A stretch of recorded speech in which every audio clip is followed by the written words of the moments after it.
Well, hey, friends, welcome back to another show, Coffee with Kenobi Live, CWK Live, every Monday night at 7 o'clock p.m. Central Standard Time. I'm your host, Dan Zare, thrilled to be talking Star Wars with each and every one of you.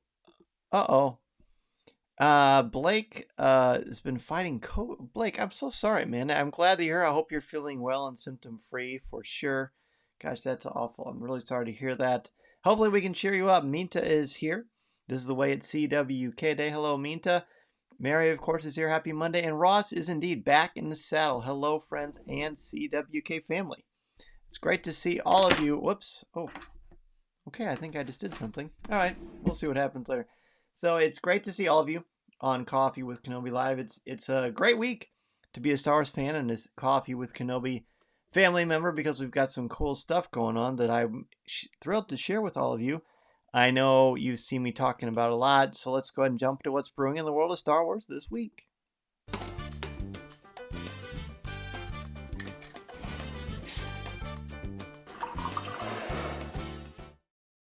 Now let's formally bring in everybody. Hello, Minta. Great to see you. Mary, Ross, Blake, and Josh are here, and other people are trickling in as we speak. So the exciting news that I was thrilled to share, we've been talking about this for a year and a half, honestly. And it's the Coffee with Kenobi Galactic Starcruiser trip that we're taking, all of us, whoever can join us, with MEI and Mouse Fan Travel. Becky Mencken joined us last week on Coffee with Kenobi. Hopefully you heard all about the experience getting that Kyber crystal drink and aboard the Disney Wish. That was a great story. I can't imagine I would ever get that drink. But just hearing Becky's story was good and kind of made me feel a part of it, which is a big part of this community and this atmosphere and this family that we have at Coffee with Kenobi. And I've been wanting for a long time. Oh, Ben is here too. Hello, Ben. What's up, man? Good to see you. I've been wanting for a really long time to travel with all of you in a non-celebration capacity. I wanted to do something that was a Coffee with Kenobi event.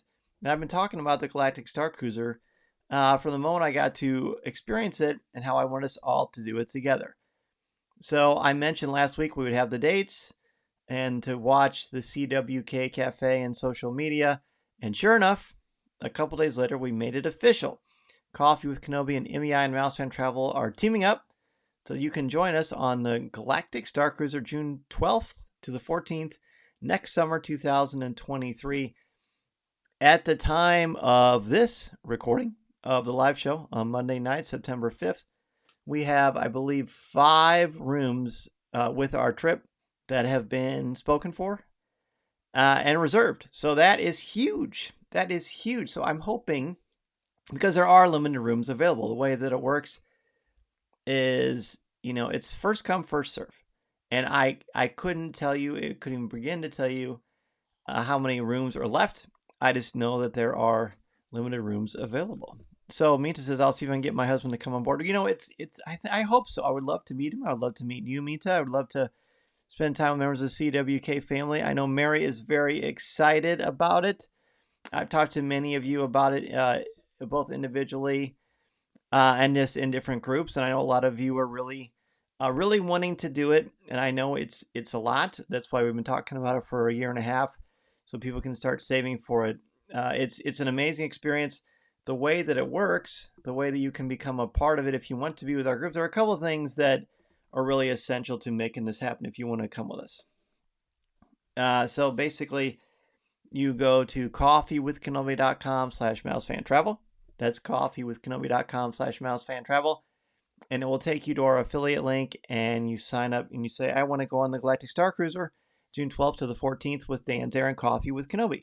Then they will add you to our group. And being a part of our group is going to allow for some really unique, cool things that you can only experience if you book with Mouse Fan Travel and sign up with Coffee with Kenobi. So I hope that if you do join us, that is the route that you will take. So you can be part of the group. It's going to be amazing.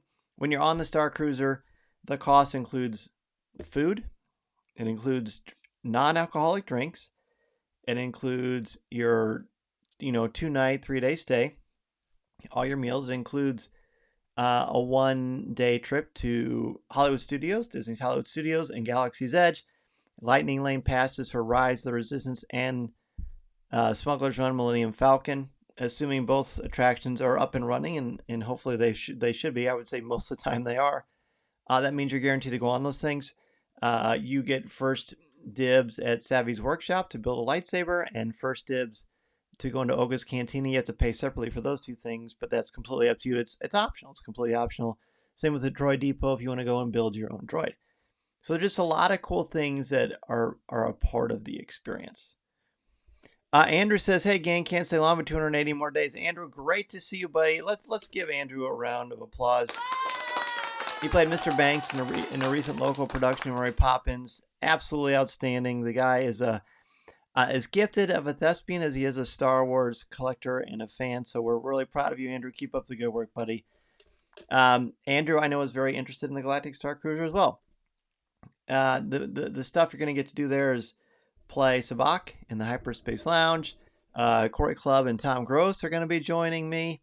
And so is my son, Mason Zare. In fact, on June 12th, that's Mason's 10th birthday. So you're going to get to celebrate Mason's birthday with him, that's really, really fun too. Mary is clapping for you, Andrew. So cool. So yeah, much more to come. If you have any questions, please let me know. Send me a message or reach out to Becky Mankin and her team at MEI and Mouse Fan Travel. Again, please make sure that if you do it, that you go to coffeewithkenobi.com/mousefantravel and say that you want to go on the Halcyon June 12th to the 14th. And again, remember, limited rooms are available. It's a tricky line, isn't it? Because I know you don't want to miss out. But you just, it's hard. It's hard, but it's also very, very exciting. So I hope you're able to join us and reserve a room before they are sold out. And I will let you know if it's getting close to that or not. Okay, well, let's go ahead and jump into our top 5. Mary says, "Oh my gosh, perfect for Mason. This is where the fun begins." So much so. So yes, this is where the fun begins. Let's talk about your top 5 moments from the 3rd episode of Light and Magic. Just think about it. So this episode is really a lot about once Star Wars has come out and they're able to experience the fruit of their labors. And for audiences who experience Star Wars for the first time, it just, of course, it changed movies and pop culture. We know this because we're on a Star Wars Live podcast right now. But it was great to hear it from the pros who made it happen. Jason says, "Hi, friends. Can't stick around tonight. I wanted to stop and say hi. Have a great show. I should be back next week." Jason, hey, thanks for joining us. Even when you stop by just for a little bit, it means the world to me. So thank you so much, Jason. Hope all is well with you and your family. Please tell Henrik I said hello as well. So for this week, not only is it talking about the beginning, what happens when Star Wars hits the world, but also very much about getting the Empire Strikes Back ready and getting that thing off the ground too. So let's go ahead with number 5. I actually didn't make screens for mine tonight for whatever reason. I don't know why. I can't believe I didn't do that, but I've got my list ready for sure. Number 5 for me is just the wonder of stop motion and the painstaking efforts it takes to get the tauntauns and the AT-ATs in place that Phil Tippett and his team do, that they create. And I feel like it would be so stressful and mind-numbing, but they love it. And Phil Tippett talks at great length about how it's quite therapeutic, and he loves it. So, and I think that shows in the results. Obviously, I'd say the AT-ATs and Tauntauns are such a iconic, important part of the original trilogy, and a big thing that a lot of fans love, especially if you're of a certain age. And hearing that Phil liked that process is just very rewarding to me. So that's my number 5. Mary's number 5 is Ed Catmull talking about all the digital innovations. Now George wants everything to go as digital as possible. It was very cool.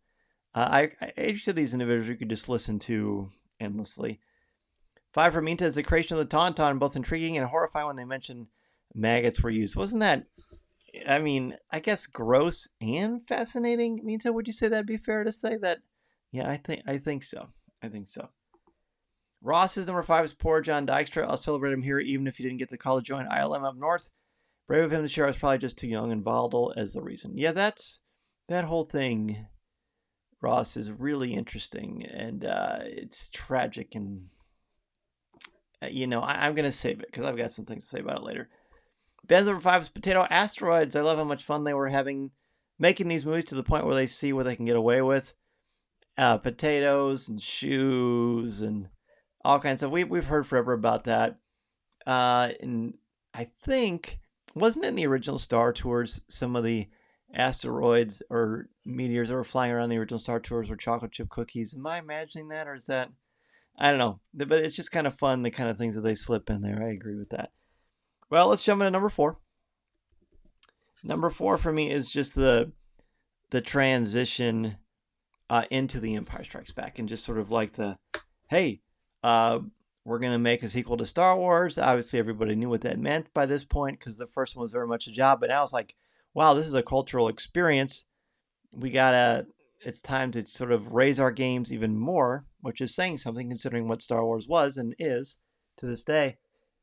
So George is sort of hand-picking people to join him up north, as Ross just mentioned, to start working on The Empire Strikes Back. And I really much picture that as like being called up to the majors, even though to me the original film was the major leagues. But just kind of the way they presented, I thought was really interesting. Minta's number 4. Ed Catmull in a digital age. If it weren't for him, we wouldn't have the great films we have today. That's right. And I think that is something that's really important for us to remember. Another reason why I love Light and Magic so much is it really brings to light all the power and the importance and the innovative nature that is ILM. Ross number 4, George, pushing and financing digital like the trailblazer he is. People still, unless you're actively immersed in Star Wars like we are, I don't think people realize how important he is. He's very much, George Lucas is, dare I say, as important to the film industry as Walt Disney. I mean, in entertainment and creating experiences for families to experience the world together. I mean, I hope that doesn't sound hyperbolic. I really believe very much in George and who he is and what he brought, and I know that you all feel the same way. Ben says, more matte paintings. I remember you loving the matte paintings from from last week, Ben. He says, I love seeing that process in Star Wars and can't believe they went from making a dozen of them in A New Hope to over 50 in the Empire. The artwork of Bestman was always amazing to me, and I just love seeing it come together. You know what? Absolutely. Absolutely. I'm going to talk about matte paintings actually in a little bit. Ross says, spot on. Well, thank you, good sir. Thank you very much. Gosh, wouldn't it be amazing to interview George Lucas? I know exactly. That might be a fun top 5 is, what would you ask George Lucas? That would be in the challenge to interviewing someone like George Lucas. By the way, I don't have that planned. I wish I did. I probably wouldn't be able to stop smiling if that were the case. But I think the challenge to interviewing George, or anyone that's been interviewed, millions of times or thousands of times or whatever, lots of times, is to come up with questions that he's never heard before. That's the ultimate challenge. Mary's number 4, opening intro with everyone talking about how Star Wars influenced them. Yeah, that's actually my number 3, Mary. My number 3 is seeing all these iconic directors and, J.J. Abrams and Jim Cameron, and the list goes on and on and on, and what Star Wars did to them, and how, how many people just remember their first time seeing it on the big screen and what it meant to them, and how many people were moved and driven to the film industry because of Star Wars.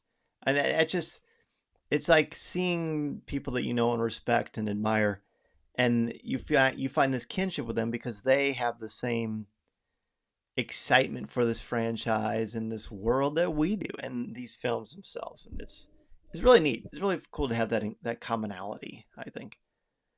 Blake says, we need George on a CWK live on a Monday night. Blake, that is fine with me. I'm going to be at the D23 Expo next week, or later this week, so we'll find. I'll look around. Ben says, I love that idea. We should say we think how he'd respond. That'd be fun, Ben. I like that. Let's table that. Josh says, there need to be questions about cars, Modesto, and film history. Absolutely, for sure. Ross says, I keep it cool and ask about Huey Lewis and the news and the San Francisco Giants. Oh, there you go. There you go. Keeping it cool is a good idea. Mary's number 3 is drawings and matte paintings by Joe Johnston, Ralph McQuarrie, and Harrison Ellen Show. Harrison is really an interesting guy, isn't he? I like him a lot. I feel like he's sort of a fun surprise in this thing. Minta is George Lucas pushing the boundaries for The Empire Strikes Back. He was doing everything he could to make it better than the first. Yes, forever I said Empire was my favorite movie. I think a lot of people my age probably would have said the same thing. I kind of go back and forth. Ross is number 3, the storyboards and concept art by Joe Johnson and Ralph McQuarrie, and how much everyone revered them, which is really fantastic and really quite, again, it's inspiring. And let's all echo again, let's put it out there into the universe.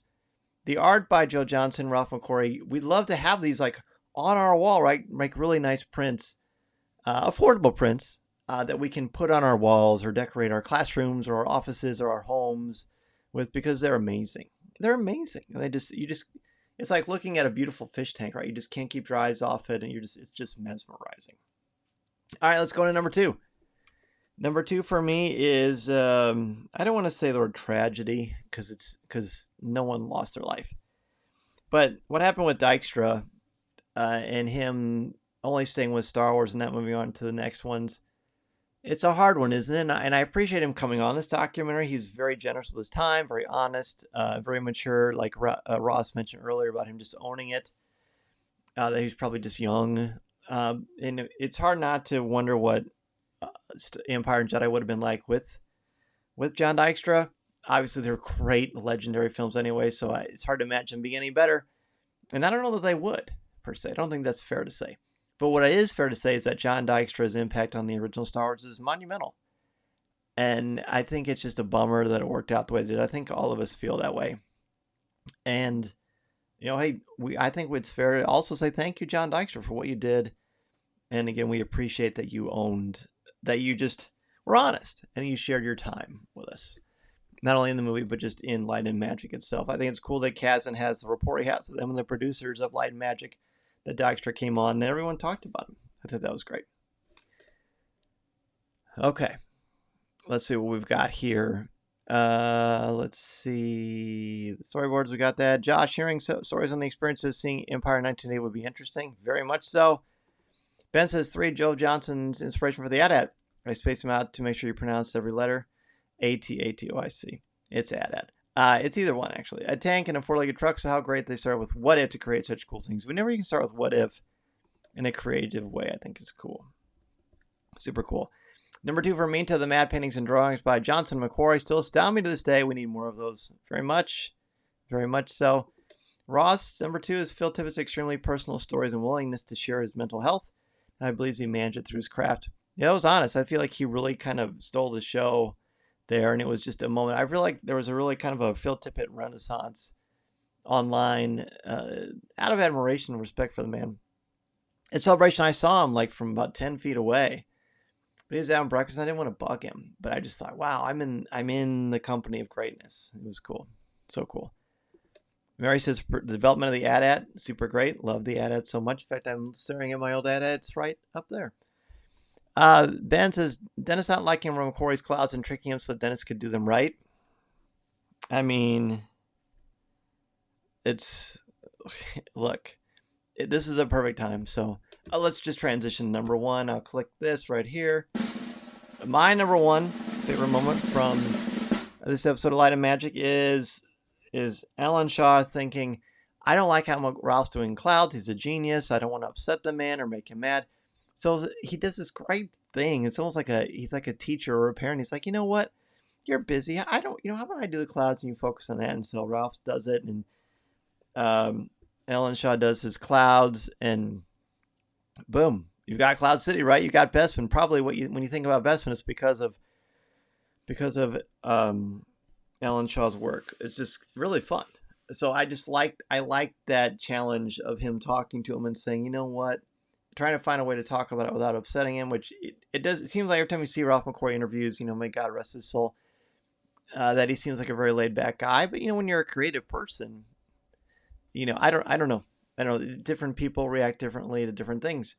So I just like the idea of these brilliant creatives and having these sort of work conversations that might be uncomfortable, but pulling them off really intelligently. I don't know if I'm explaining it very well, but I think I know what I'm saying. One, for me to have seen the various directors from Cameron to J.J. Abrams say that Star Wars influenced him to go into the film industry is remarkable. I think that's true for many new directors. I do too. I do too. Ben says, that was my honorable mention, Ross. I like how Phil was vulnerable and helped break down stereotypes. It was really bold. Number one for Ross's experience in the stories about Hoth and how it was all brought to life from concept to screen.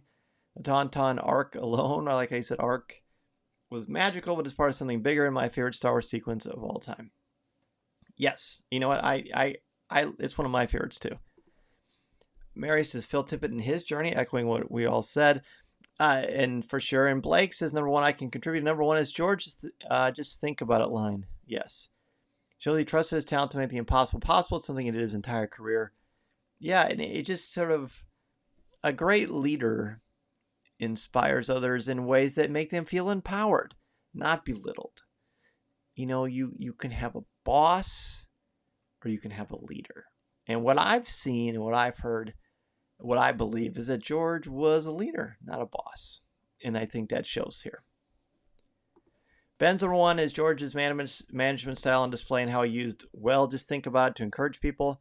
Instead of yelling at people to figure it out, he encouraged them and gave them inspiration and hope. He's not perfect, but he should teach a people management class. Exactly, Ben. Very well said. Very, very well said, and better than I just said a few moments ago. Versus Blake, that was my honorable mention. So cool. You know, I really do honorable mentions, but they just they sort of pop into your brain. You know what I mean? They percolate. Is that a good term for a Coffee with Kenobi episode? I think so. By the way, this is the 560th episode of Coffee with Kenobi. How about that? Pretty cool. Really cool. All right. Well, I believe I've got everybody's. If you have any more, please let us know in the comments. But next week, of course, we're going to talk about I Think I Found My People. The 4th episode of Light and Magic. Next week we'll be halfway there. Next week also is going to be very much a recap of D23, by the way. But speaking of that, well, I don't know. Speaking about that, I'm going to pop this up a little bit later. But I do want you to know that next week, we're not going to do the show on Monday. I will be traveling over the weekend. Sunday night, I'm not landing back home until like midnight or later. And then I'm racing home and getting a few hours of sleep and then waking up and teaching all day, which is great. This is a great blessing to be in this situation. You know, pressure is a privilege, as Tom Cruise and Christopher McQuarrie would say, as we heard on Light the Fuse. By the way, well, we will talk about that, I suppose, later. But this is a long way of me saying, hey, next week, the show's going to be on Tuesday instead of Monday because I will be pretty wiped out from a long weekend of D23 and a D23 Expo. So next week's show will be on Tuesday at the same time, 7 o'clock p.m. Central Standard Time, instead of Monday. I'll be advertising that, of course. Ross says, let's just officially name honorable mentions as percolations. Works for me. So again, don't forget that next week will not be on Monday. It'll be on Tuesday. So I can sort of rest up and get ready for Tuesday night. But now it's time. Now it is time to jump into Star Wars trivia. Star Wars trivia. Super fun. It's been about a month. So it's time to do some Star Wars trivia. I've got some great questions for you that I think you're going to enjoy. Josh says, you party and we'll have fun at D23. I will, man. I can't wait. Going to be some good folks there. I wish I could bring all of you along with me, but I will try to do that on social media, of course. Okay, it's time for some questions. It's time for some Star Wars trivia. You know the rules here on Star Wars trivia. Just do your best. Forget the rest. Don't Google anything. Don't look anything up in the Star Wars book. Hashtag shameless plug. Let's see. Mary says my internet connection is, and I'm not sure. Maybe it's not doing well. Well, hopefully, Mary, it's doing well, so you can answer some questions. Ben says I haven't done trivia in ages, so excited. All right, Ben, well, good. Let's start off with the first question. So just jump in there and answer. We'll see how you do. Let's see. This is an easy one. Who does Luke Skywalker mention he has no memory of? Who does Luke Skywalker mention he has no memory of? Everybody kind of has their own areas of Star Wars that they feel stronger than others. Josh says his mother. Ross says his mother. Lori is here. Hello, Lori. Lori says his mom. Yes, okay. Any other guesses? Mary's internet connection is rough, but I'm sure Mary's thinking the same thing. Blake says his mother. Minta says his mother. Okay, I think we'll just say it. Yes, it was his mother. He has no memory of his mother. All right, next question. What hoop-wheeled robot missile launcher is employed against the clone army on Geonosis? Wow. What hoop-wheeled robot missile launcher is employed against the clone army on Geonosis? Ben, you were right. Mama is the correct answer. I'll ask it again. What hoop, H-O-O-P, as in hula. What hoop-wheeled robot missile launcher is employed against the clone army on Geonosis? Any guesses on that? No guesses yet, so I know it's not because you're Googling, because you are all honest people in the light side of the Force, and you're thinking, and you're thinking, and you're thinking, well, Dan, what is the answer? Blake says, is it the spinning rocket shooter of death? Well, that might be what some call it. Ross says, nope. Ross is not sure. I'll read it again. What hoop-wheeled robot missile launcher is employed against the clone army on Geonosis?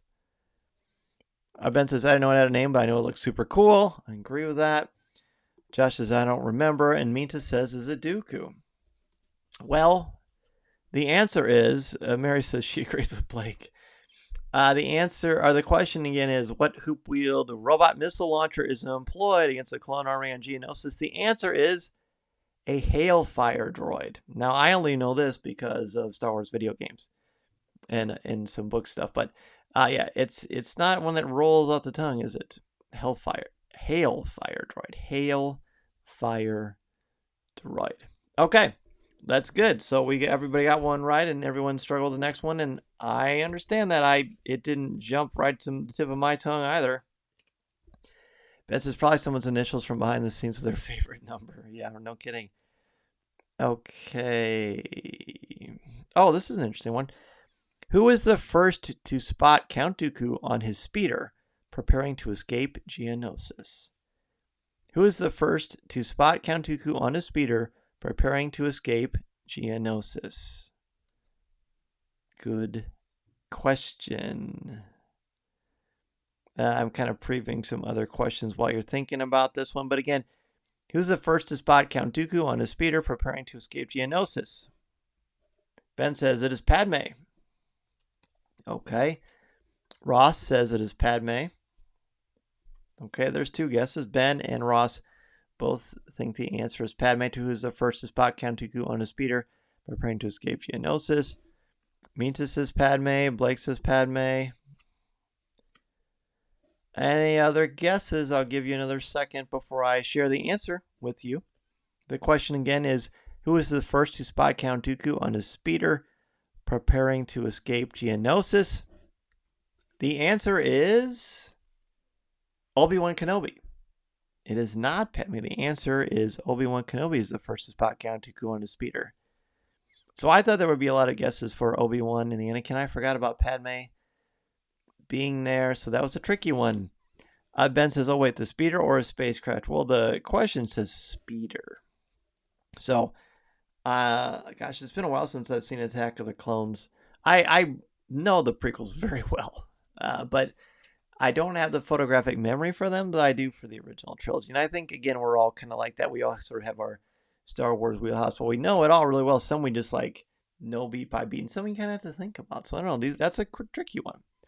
He says, dang it, don't worry. Meantime, I have faith in you. You'll get the next one, which is, which Jedi crosses lightsabers separately with both Darth Tyrannus and Darth Sidious? Ooh, that's a great one. Again, the question is, which Jedi crosses lightsabers separately with both Darth Tyrannus and Darth Sidious? I'll let you think that one over. Blake says Yoda is the answer to what Jedi crosses lightsabers separately both with Darth Tyrannus and Darth Sidious. Ross also says Yoda. Minta says Yoda. Any other guesses for what Jedi crosses lightsaber separately with both Darth Tyrannus and Darth Sidious? Ben says Yoda for last episode of season 6 of Clone Wars. Ooh, look at that. Ben pulling out a reference from Clone Wars, which is really cool.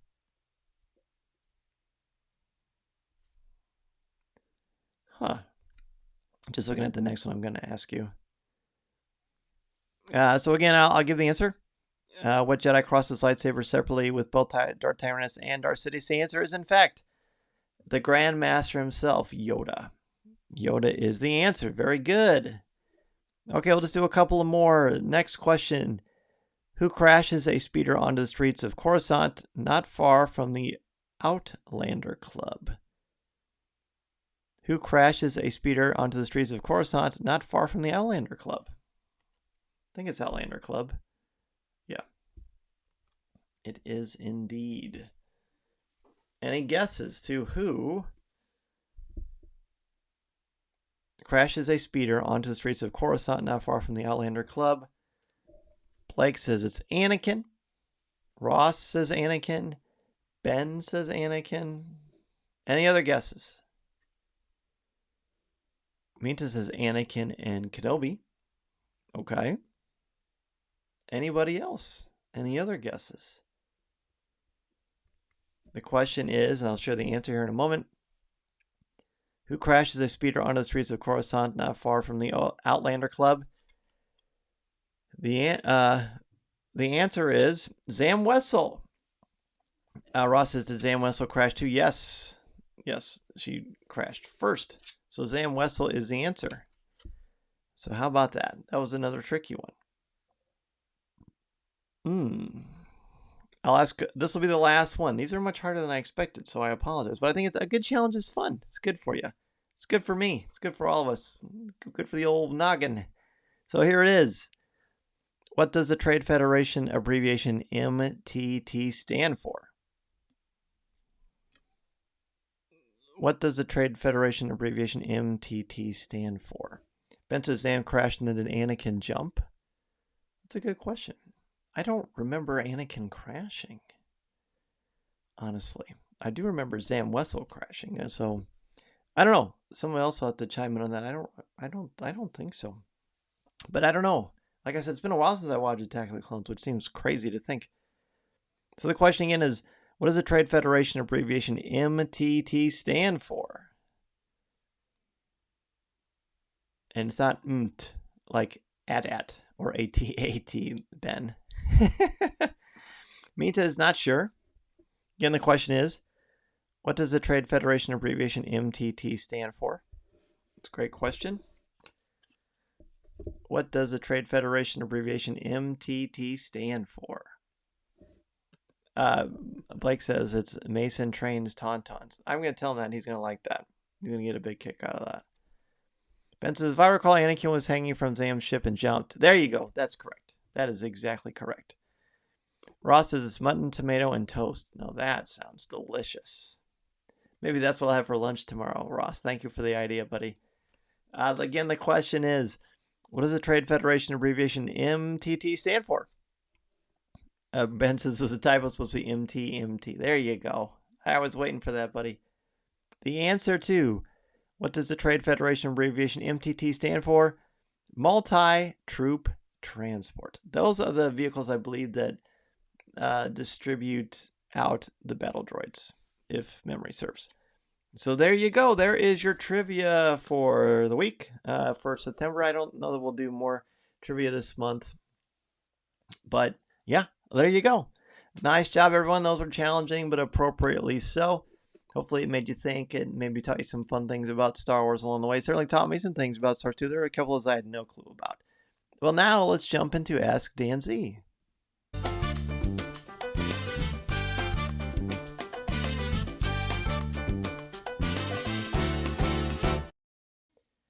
Okay, well, as you know, I am Ross says, that was a rough first quiz this semester. I know. It was very interesting how what questions the Force presented to us, wasn't it? Good. I love it. I love it. Well, I love a good challenge. I love talking with all of you. So again, this week I'm going to be at the D23 Expo. Ben, what's what I'm most looking forward to? Honestly, it's just seeing people. I hope we learn about some new Star Wars projects and things that are happening. Hopefully, we get to see some stuff. I have no idea. As you know, I don't swim in the spoiler or anticipation waters, but I'm very excited about the possibility. I mean, when I was at the D23 Expo in 2019, I got to be in the room when they announced a lot of major products and projects, and I got to see the first ever teaser for The Rise of Skywalker. That was when we first saw Rey ignite a red lightsaber, and the whole place was buzzing with what is going on here. That was a great moment. Got to see a lot of stars, and I'm hoping that will happen again. There's a great Spider-Man thing that's happening that I'm looking forward to. And just bringing it to all of you. You can absolutely guarantee, you might want to turn on notifications on Instagram because I'll be doing a lot of video and reels and images, both on Twitter, of course, Facebook and the CWK Cafe, and on our Facebook page. We're talking about it a lot on the podcast. Next week, I'll have a full recap, and next week we'll also give a full, flat-out conversation here, besides our top 5 about the D23 Expo itself, and hopefully I'll be a little more eloquent than I just was right there. I think I was thrown because Blake and Ross are asking me about the Bears, and that just is very much a mixed bag for me. Because Blake says, what's your prediction for the Bears this season and possible Super Bowl contenders? Well, Blake, I'm sure those are separate things. When people say the Bears are going to be the worst the team in the NFL, I don't buy that for a second. Because the Jets are still in the league, and the Giants. Sorry about that. Zing. So no, I just don't think they will. I just want to have fun. I love watching the Bears. I can't help it. It's been loved the Bears pretty much my entire life, so I'm just looking forward to it. Roslyn said, "Will the Bears start 1-0? Will they beat the Niners?" I don't know. I honestly don't. I don't know. It's maybe too early to make an official prediction. Ross, I trust your NFL judgment much more than mine. I just surprisingly, what a interesting thing that life brings. I mean, I'll be in California at the D23 Expo covering things, so I won't get to watch the first Bears game. Honestly, I really would love to be watching the first Bears game, but I guess I'll just have to cover the D23 Expo. That'll be pretty fun too. I am going to miss watching the Bears, so I'm looking forward to that. Ross is driving to New York this weekend for Ravens at Jets, meeting up with my brother and nephews. Nice. You're actually going to the game, Ross? Well, if so, have fun and safe travels, my friend. So see, Ross is going to miss the Colts game. Yeah, I know, right? It's kind of a mixed blessing. But hey, what a good problem to have so many things you love doing, but there's just not enough time to do it all. But what there is time for is to talk with all of you every week on CWK Live. Well, again, thank you so much, everybody, for joining me on Coffee with Kenobi. It's been a blast talking with you. I think I put this up as a schedule change. Let's see, did I? Yeah. Don't forget, next week is going to be September 13th on a Tuesday, not our usual Monday time. You get a full D23 Expo recap from me. Top 5 moments from Light and Magic. I think I found my people, and of course your comments and questions. Hopefully we'll have plenty to talk about. And when I do that recap, we can talk about things besides Star Wars too. I'm completely fine with that. Ben says, if the Lions beat the Bears this year, will I be allowed at the live stream? Of course, because whether the Bears win or not, you and I are buddies, friend. That's all that counts. That's all that matters to me. May the force be with you. Ross says, thanks, Dan. Safe travels. Have a wonderful week. Thanks, buddy. You too. Blake, feel better, man. Feel better. Hope you get some rest and feel super strong, and the force gives you all your energy back. Mary, have a great week to you as well. Thanks again, everybody, for spending time with me on Coffee with Kenobi. Truly is a highlight of my week to get to share it with you. Please bring your friends and family. Next time, let them know that you're listening to the show. Let them know about how much fun we have on the live shows, because yes, you can listen to it later on our Coffee with Kenobi podcast feed, wherever you listen to your podcast. You can certainly see it on Instagram or YouTube, or here on Facebook at our Facebook page, facebook.com/Coffee with Kenobi. But the live show, I think, is where the energy is, and it's great because of all of you. Ben, Lawrence, am I going to Disneyland? I am going to Disneyland. I will be there Saturday night. Very much going. I'm looking forward to that. Ben says, safe travels, have fun. Thanks, Ben. Thanks, everybody. Enjoy. This week, Chris Kempschel is going to join me to talk about the history and politics of Star Wars. It's a great conversation you're not going to want to miss, and be sure to listen to last week's Coffee with Kenobi, or Becky Mankin of MEI Mouse Fan Travel joins us to talk about that Kyber Crystal drink. Speaking again of that, don't forget to jump in and get your room as soon as you can. There are limited rooms available. You join us on the Starcruiser June 12th to the 14th next summer 2023. Several of you have already booked your rooms, and hopefully many more of you will too, so we can all experience this once in a lifetime Star Wars experience together. Thanks again, everybody. Enjoy yourselves this week. Stay cool, stay warm wherever you're at, and remember, this is the podcast you're looking for. See you next time, everybody.